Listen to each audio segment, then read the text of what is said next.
Saúdo-vos com a santa paz de nosso Senhor e Salvador Jesus Cristo. Lições da Bíblia com o pastor Sócrates Penaforte Fadu. Lição de número 5. A unidade da raça humana. Lemos em Malaquias capítulo 2 e versículo 10. Não temos nós todos um mesmo Pai? Não nos criou um mesmo Deus? Por que seremos desleais uns para com os outros, profanando o concerto de nossos pais? Portanto, meus amados irmãos, poderemos perceber nesta lição que, apesar das muitas línguas, povos, tribos e nações, toda a humanidade provém de um único casal, a saber, Adão e Eva. Então, nesse sentido, somos todos irmãos. Quando o evangelista Lucas estava ministrando tudo quanto ele pôde anotar no livro de Atos dos Apóstolos, aqui no capítulo 17, versículo 22 a 28, a palavra nos mostra que, estando Paulo no meio do Areópago, disse: varões atenienses, em tudo vos vejo um tanto supersticiosos, porque, passando eu e vendo os vossos santuários, achei também um altar em que estava escrito: ao Deus desconhecido. É esse, pois, que vos honrais, não o conhecendo, é o que eu vos anuncio agora. O Deus que fez o mundo e tudo o que neles há, sendo o Senhor do céu e da terra, não habita em templos feitos por mãos humanas ou de homens, nem tampouco é servido por mãos de homens, como que necessitando de alguma coisa, pois ele mesmo é quem dá a todos a vida, a respiração e todas as coisas. E de um só fez toda a geração dos homens para habitar sobre toda a face da terra, determinando os tempos já dantes ordenados e os limites da sua habitação, para que buscassem ao Senhor, se porventura tateando o pudessem achar, ainda que não está longe de cada um de nós, porque nele vivemos e nos movemos e existimos, como também alguns dos vossos poetas disseram, pois somos também sua geração. Aqui podemos perceber que a palavra de Deus nos mostra que o ser humano originou-se de um só casal, Adão e Eva. Por isso, eles são nossos pais. O pecado cometido por eles atingiu a humanidade inteira. Entretanto, em Cristo, o homem perfeito, fomos regenerados e reconciliados com o Pai, o Deus eterno, tornando-nos parte de uma grande comunidade espiritual, a qual o nosso Senhor fundou, a saber, a Igreja de nosso Senhor e Salvador Jesus Cristo. Aqui quero que você entenda que a humanidade tem um tronco comum, a saber, Adão e Eva. A unidade humana está ligada ao primeiro casal e carrega consigo a imagem de Deus fundida no homem e na mulher. Tudo originou-se em Deus e nossa história originou-se no primeiro casal que Deus fizera.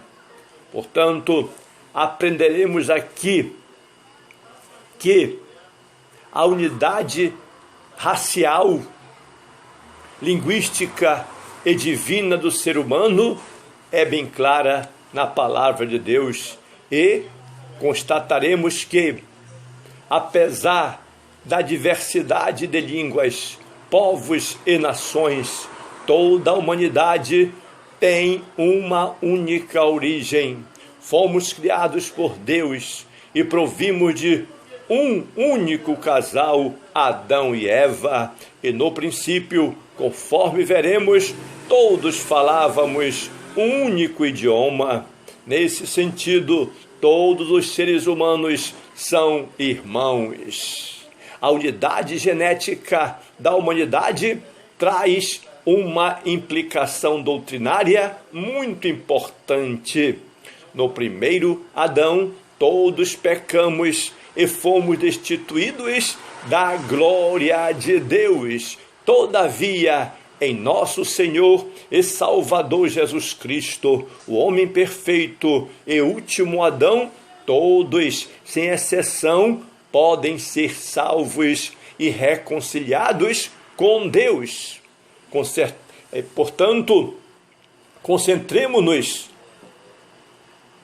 e nos dediquemos, e que o Espírito Santo nos ilumine a entender melhor as belezas e mistérios da palavra de Deus. Ponto número 1. A unidade racial do ser humano. Aqui, nesse tópico, veremos os seguintes assuntos, a saber, a origem divina do homem e a sua unidade racial e psicológica. Essa doutrina é suficiente em si mesmo para destruir as bases ateias e anticristãs do evolucionismo. Caia por terra o evolucionismo, caia por terra essas ideologias caóticas e levante-se a bandeira da vitória do Evangelho de nosso Senhor e Salvador Jesus Cristo. A origem divina do ser humano. Portanto, aprendemos que, embora o homem não seja divino, a sua origem é inconfundivelmente divina, pois a sua criação foi decretada e executada por Deus, conforme poderemos provar aqui em Gênesis capítulo 1, versículo 26 a 30 e capítulo 2, versículo 7. Portanto, o aparecimento do ser humano no universo deve-se a um ato criativo do Todo-Poderoso e não a um processo de evolução ou Big Bang. Jamais. 2. A unidade racial do ser humano. Aqui percebemos que, ao contrário do que narra as mitologias pagãs, a Bíblia Sagrada afirma que todos os homens, apesar de sua diversidade racial e linguística, provém de um único tronco genético, a saber, Adão e Eva. E Lucas, aqui em Atos dos Apóstolos, capítulo 17 e versículo 26, foi categórico quando documentou esta veracidade. Logo, existem apenas uma única raça humana, conforme nós temos em Malaquias, capítulo 2 e versículo 10. Portanto, o racismo, por conseguinte, é uma distorção maligna do ensino bíblico quanto à unidade genética do ser humano. 3. A unidade psicológica do ser humano. Portanto, observando este ponto fundamental, conquanto diversos cultura e etimologias existentes, os seres humanos demonstram a possuir uma unidade psicológica comum. Logo, todos os homens têm uma herança psicológica e emocional comum. As reações podem ser diversas, dependendo da educação e da cultura de cada povo, mas as bases psicológicas, repito, meu irmão, são comuns. E então vamos entender que a origem divina do homem, a sua unidade racial e psicológica corroboram a unidade humana. Ponto de número 2. A unidade linguística original da humanidade. Então veremos agora como o idioma falado pelos seres humanos desde Adão até Noé veio a perder-se e como podemos identificá-lo hoje nas línguas e dialetos falados no mundo todo. 1. A língua original da humanidade. Já pensou que maravilha se pudéssemos conceber, se pudéssemos chegar a este conhecimento sobre a língua original da humanidade? Por exemplo, a fala é um dos maiores dons que Deus comunicou pessoalmente a Adão, pois ambos conversaram diariamente. O primeiro homem dominava tão bem a arte de falar que veio a recepcionar a sua esposa com uma poesia admirável, dizendo: esta é agora osso do meu osso, carne da minha carne, essa será chamada varoa, porquanto do varão foi criada ou foi tomada. No capítulo 3 de Gênesis, Deus chamou Adão e Eva à responsabilidade através de um diálogo de altíssimo nível. Nossos pais não ficaram na ignorância quanto às consequências da queda, pois estavam perfeitamente habilitados em termos verbais a compreender o Criador. A língua falada por Adão e seus descendentes imediatos até Noé não era o hebraico, na verdade, mesmo que porque o idioma falado pelos israelitas só viria a formar-se em termos definidos bem mais tarde, muito depois. 2. A confusão linguística em Babel. É preciso compreender este ponto fundamental que, após o dilúvio, os filhos de Noé concentraram-se em Sinear e ali intentaram criar um estado secular e ateu para contrariar frontalmente os mandamentos divinos quanto ao povoamento da terra. Como todos falavam uma única língua, lograram avançar em seus projetos, provocando uma enérgica intervenção divina. Deus não concordou. Deus tinha um plano de melhor, de alta envergadura para a humanidade.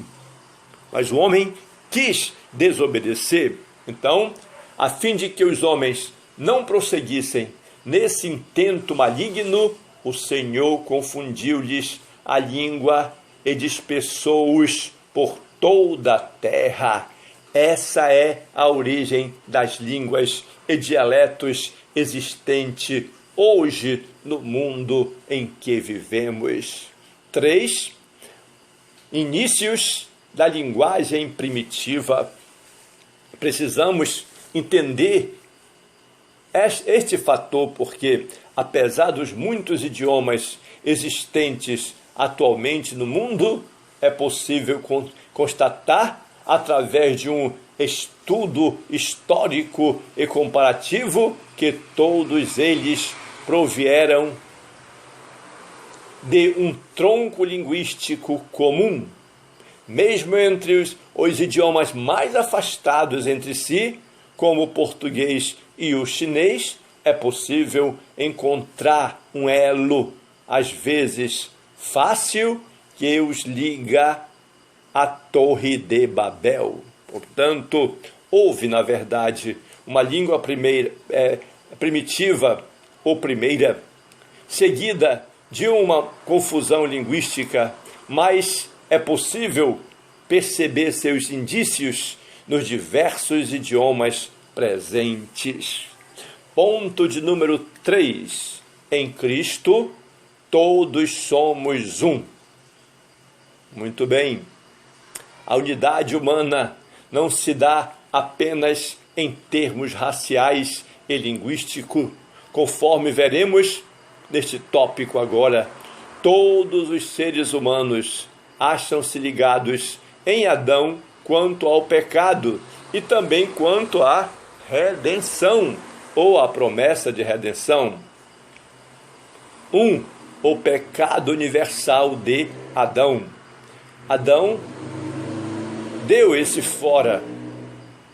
Portanto, afirma o apóstolo Paulo que, através de um só homem, o pecado foi introduzido no mundo.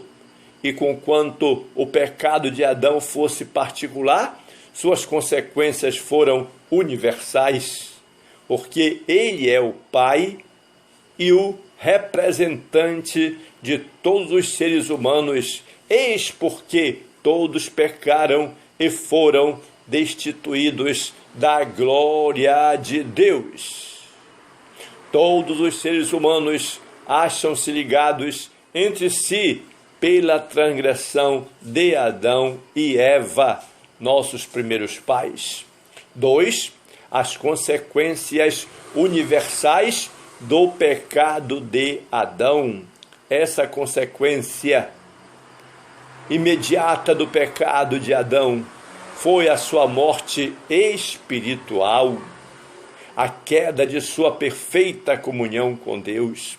Além da morte espiritual, o homem experimentaria também a morte física.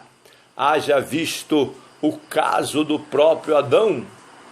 Não obstante ter vivido até 930 anos, veio a experimentar a morte, porque a morte é uma experiência comum a todos os homens, porque todos os homens em Adão pecaram e foram expostos à fraqueza e à morte. 3. Em Jesus Cristo, o segundo Adão, todos podemos ser salvos.